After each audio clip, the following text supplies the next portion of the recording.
Hey folks, happy Saturday morning rant. What do I want to talk about today? I want to talk about compensation for public speaking, for going to meetings. I had a chance to meet with a lot of people over the last couple of weeks, a lot of people from all over the country, because there was conferences in New York, there's meetings in New York. People are back to gathering. COVID is, behind us for most people. So I had a chance to hang out with a lot of people, and that was cool. But there was like a theme, there was a theme that sounds like some of the shit I be talking about on these rants. But there was a particular theme around whether people were being compensated for the time they were spending coming to New York, going to other places around the country, and offering their intellectual property and their experiences to what seemed like really important conversations to be had. But the first question I'd ask people, and I know some of y'all are mad I'd be asking this question, but get over it, is like, are you getting paid? And it's so funny. Like, first of all, before I even talk about nonprofits not compensating people, let me talk about people not preparing themselves to be compensated by nonprofits. Like, I just want to shine the lens in the other direction for a second so people don't think I'm just biased here. Like, if you say you a public speaker and all you got is your experience in prison and the trauma that's come from it, and that's what you selling, then don't be at the same time talking about trauma porn, blah, blah, blah, because that's what the fuck you selling. Like, if you selling trauma porn and people are buying it, that's what you selling. That's your choice. You get to decide if that's what you selling. So let's say you decide that that's what you selling. That's all good, but that's what you selling. I don't know about you, but that's not who I want to be. I don't want to be the dude who the only thing he brings to the table, to a meeting, to a conference, to a panel, to anything is just my story of being locked the fuck up. Because that was a fucked up time in my life, and that's not a story I just want to keep telling over and over and over again, even if I'm getting paid for it. I know some of y'all want to do that. You could do that. That's on you. But there's others of you out there who have a bunch of skills and a bunch of experience, and you want to do something different. And the problem I have with the first part, I was about to say I ain't got no problem with it. Do what you want to do. I personally have a problem with it. You know why? Because when I came out of prison and I met this movement, the shit was run by people who had nothing to do with being incarcerated, well-intentioned for the most part, but never been locked up. And the whole fucking effort was based on this sort of deficit-based approach to organizing and advocacy, which is these poor people that end up in prison shouldn't be there. These poor people need an opportunity to turn their lives around. These poor people, these poor people, these poor people. And now on the back end, you offering all this trauma porn so that you could, check that box of like these poor people. But I met some of America's best and brightest in prison. Brilliant motherfuckers. Brilliant. The things they were making, the things they were saying, the things they were doing, the things they were teaching. I learned fucking yoga in prison. I learned how to take a computer apart and put it back together in prison. I learned how to fucking make tea with a stinger in prison. I learned how to do a tattoo with a motor from a pair of clippers. We lock up America's best and brightest. And so you got these super progressive liberal folks that were doing this work 20-something years ago, and it was all about racial disparities in the criminal justice system, which exists. But as I told y'all a few weeks ago, the research says the more you convince white folks that the criminal justice system disproportionately affects black folks, the less they want to do anything about it. So that's not a good strategy. And then the other thing is like this idea of people feeling sorry for you. That's how we got this second chance shit. Like, if you feel sorry for these people, then you can offer your grace to them by way of a second chance. You're still the powerful one. These are the poor people that really need your help. You're still the powerful one. You get to make the decision, but I'm asking you to help these poor people. Fuck out of here. Like, that ain't... I never... yo, I didn't turn my life around. Like, opportunity presented itself, and I believed I could take advantage of it. There was no like turn. I was just as fucking brilliant on the streets. Like, I literally robbed like 60 jewelry stores in 8 years with 8 people. All of us made a shit ton of money, had houses, cars, all sorts of shit. Like, I'm sorry, I didn't turn, like, I've always been fucking skillful. I just didn't realize where I should invest my skills. So all y'all out there doing this public speaking and getting paid to just tell these stories that reinforce this very fucked up approach to criminal justice reform that says we locked up way too many of these poor people, as opposed to we've locked up really brilliant human beings and people that have a tremendous amount of potential and people who could have blank, you fill in the fucking blank, if we thought of better ways to support them, to partner with them, to help them address their challenges, et cetera, et cetera. No, you want to tell the story about these poor people, and now you out of prison, you want to fucking check that box, you know, for what, $150? Let's talk about that.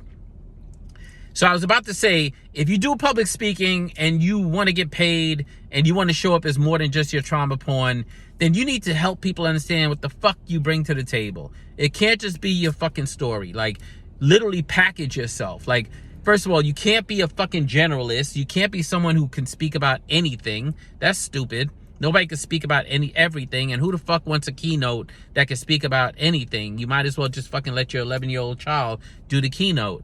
Like, people want you because they think you have a thing or a handful of things that you have spent a lot of time thinking about, talking about, and experiencing.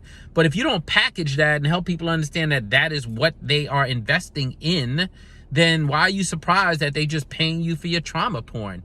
I remember being on the phone years ago with a foundation, and it was me going to be on a panel with these 3 policy people. And they were like, you know, Glenn, you're going to be the storyteller telling your story, and these are going to be like the policy professionals. And I was like, with all due respect, like, I've written and passed 8 bills in 7 different states.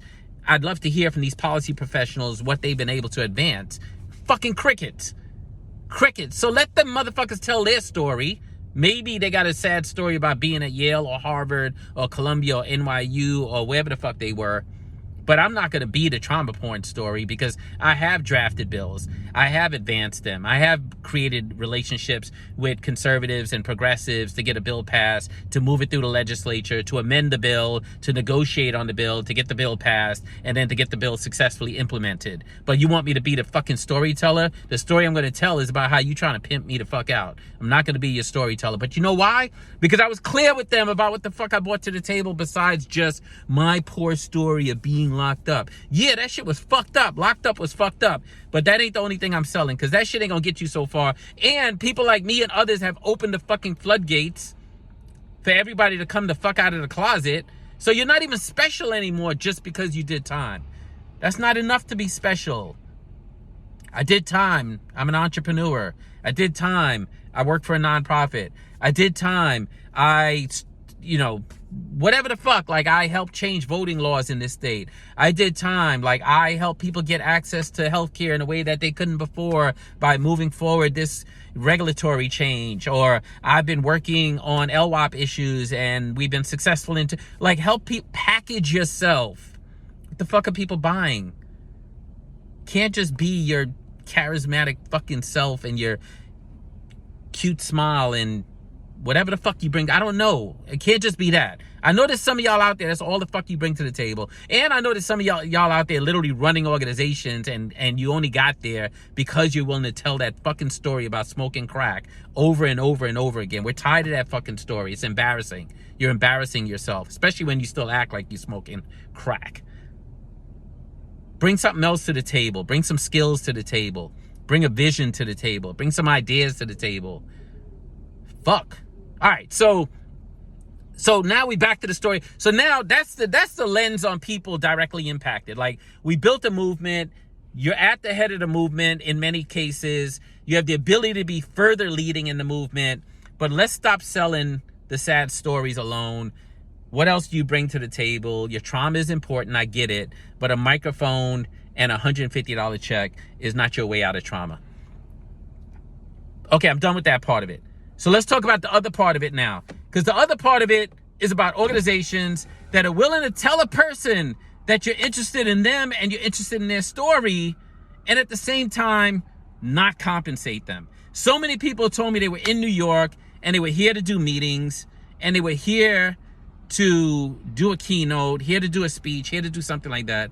But at the same time, when I'd be like, okay, well, help me understand how you're being compensated for this, most of them literally did not have an answer for how they're going to be compensated. So help me understand how in the fucking hell you can travel across the country, sometimes on your own dime. Sometimes you're lucky if the organization pays for the travel, but you're not being compensated for your time. Like, what about the opportunity cost? What about your fucking kids? What about every minute you're not having with your kids? What about the work that's waiting for you at home when you get back home? I literally go into a meeting for 3 hours and come out and look at my email, and I got like 112 fucking emails. That's an opportunity cost. You better pay me for being in that meeting.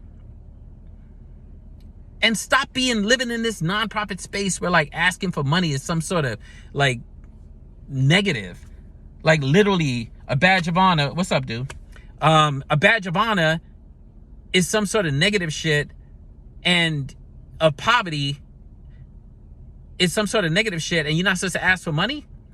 Like, hell yeah, you're supposed to ask for money. Ask for what the fuck you think you're worth. And let me tell you, the $150 thing, which I keep bringing up on purpose, I got out of prison 24 years ago. And for the first 3 or 4 years, I wasn't doing no public speaking because nobody wanted to hear somebody who'd been in prison talking publicly. And then I finally started doing some public speaking. And then I did that for like a year and a half. And then I got on the phone, I called one of my colleagues, and I was like, yo, I never get paid for public speaking the way you do. You always get paid for public speaking. What the fuck? And they was like, do you be asking? I was like, oh yeah, no, I don't really be asking. Okay, so that's why you don't get paid for public speaking. And then I was like, can you teach me how to ask? And they taught me how to ask.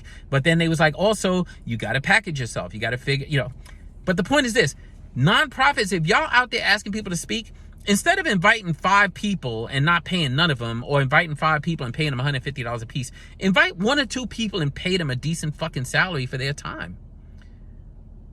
And when you do public speaking, like, it's not even like if it's just the time I spend in your meeting, or the time I spend on your stage, or the time I spend behind your mic, or the time I spend behind your megaphone. Like, it's the time I spend to prep for that shit.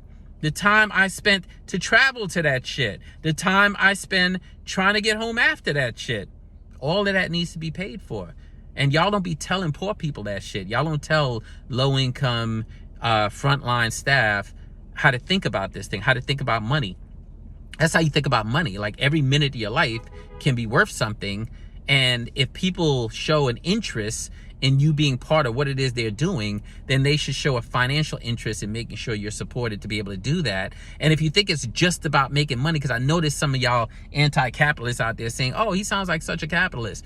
Yeah, motherfucker. Like, until black, brown, and poor people make some fucking money, I don't like this conversation about getting rid of capitalism. Can we make that decision together? Can we all have some motherfucking money and make that decision together? So yeah, I'm telling people how the fuck to think about money and why they should think about it that way. Because it's not just money for the sake of money. Everybody, look, I like nice things. I like nice things. Well, I like a nice car. I like a nice apartment. Like, I'm not gonna lie, I ain't got no fucking clothes, and I ain't into like sneakers and shit. Like, but I like some shit. There's some shit I like, and yes, but that ain't what money's about.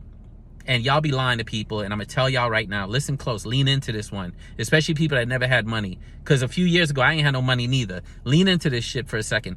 Money's about fucking freedom. Money's about freedom. What does that look like? If you want to run a nonprofit, the idea of not paying yourself makes no fucking sense. How are you gonna help other people and diminish your ability to lead? Like, you have to be able to pay for childcare. You have to be able to pay for someone to help you to maybe deliver your fucking groceries, pay for somebody to maybe help you clean your apartment, pay for somebody maybe to help you take care of your parent. That all buys you the fucking freedom to change the world. Like, if you really want to be out there changing the world, every minute, every hour, every day, every month that you spend doing all these other things are time that you're actually not spending bringing your gifts to the table. And only a nonprofit do we either look for less talented people that are willing to accept less money, or super talented people and then fuck them over and not pay them what they're worth and not recognize that they're still managing a whole fucking life while they're trying to change the world. So if you run a nonprofit, if you have $200,000 budget or you have a $10 million budget and you invite directly impacted people or other people to speak on your stage, in your meeting, at your benefit, fucking pay them. Just pay them. It's just fucking money. It's just money. Money's a fucking concept. In some ways, the more of it you spend, the more good work you do, the more that shit comes back to you anyway. It's just a fucking concept, but you know what? It means something to people. And just because we all in nonprofit, like, I can't pay my bills with your hugs and your fucking kisses. I can't pay my bills with your thank you notes. I can't pay my bills with the fucking box of chocolates with your organization's name on it that you sent, or the mug that you gave me at the fucking conference that we all throw away at the fucking airport. No, I pay my bills with cash. I pay my babysitter, my childcare with cash. I take care of my kids with money. I pay child support with money. I pay my mortgage with money. I sent your fucking mug to my bank and they sent it the fuck back and was like, pay your fucking mortgage. I don't want your mug. Or if I do, I want my money and then I want your mug. And I don't think there's anything wrong with that. But if you do, maybe you shouldn't be running a nonprofit, because you know what? I'm going to tell one last story, actually. When I worked for an organization, large organization in New York, y'all know I don't like to name organizations, especially when I'm about to say some slick shit, but the Fortune Society, where I used to work, like, I remember for 6.5 years while I worked there, I kept hearing from the staff that they wanted coffee in the office. And they wanted coffee in the office because right outside of the office was Northern Boulevard, the Boulevard of Death. I'm not saying, look, I haven't been there in years, so things could be different, but let me just name this shit. So I kept trying to convince the executive director that we needed coffee, and she kept saying, we're an anti-poverty agency, and if donors come here and they see we have coffee machines all over this 65,000 square feet of program space, they're going to think that we're being frivolous with their scarce resources. I'm like, the fuck? You make $350,000 a year. Like, what part of that don't donors like perk up to? And I ain't even mad about people making good money, but if you could make $350,000 a year, you can't buy coffee for the people who work for you, so they don't have to. First of all, if you're a good business person, a good entrepreneur, keeping people at the office by giving them coffee instead of the 30 minutes it takes for them to go get it is actually a good fucking decision. But number two, it's the Boulevard of fucking Death. People get killed by cars crossing the street, and they gotta cross the street to go get coffee. And thirdly, be compassionate, bitch. Like, these people, what, you ain't making sneakers. All you got is the fucking people who work for you. Buy them some motherfucking coffee. Took me years, yo. I think literally the month before I left that organization, they finally put some fucking coffee machines in. And I just never got that rationale of, like, this whole, we need to act like we're super poor and that, like, we're understaffed and that we're struggling, as opposed to running a robust organization where people all get. When I ran a fucking nonprofit, nobody got paid under $58,600. Period. How do I know that? Because everybody was salaried, and that is the minimum amount of salary for people to be able to survive at that time. If I ran a nonprofit now, I'd have a baseline salary. I didn't give a fuck if you clean the toilets or you're meeting with legislators. There's just a certain amount of money you're gonna fucking make. And if you speak for me, then I'm gonna make sure that you get paid properly to be able to be able to take care of yourself.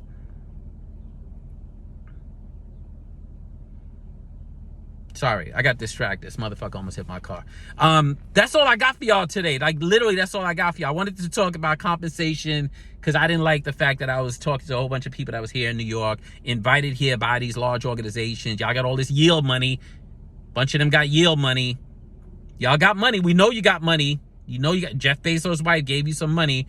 But all these organizations got money, and I get it. Like, you're trying to be thoughtful about how you spend scarce resources. But part of that has to be that you're compensating people for their time and their talents. That's what I got to say. I'm going to go enjoy my weekend. Going to go hang out with my little brother. And I hope that you don't let nobody steal your rainbow. And I hope this rant was worth your time. I think I was kind of ranty today and kind of went on and on. A little bit of circles. But whatever. That's what the fucking rant is about. Anyway, I'll see y'all next week. Peace.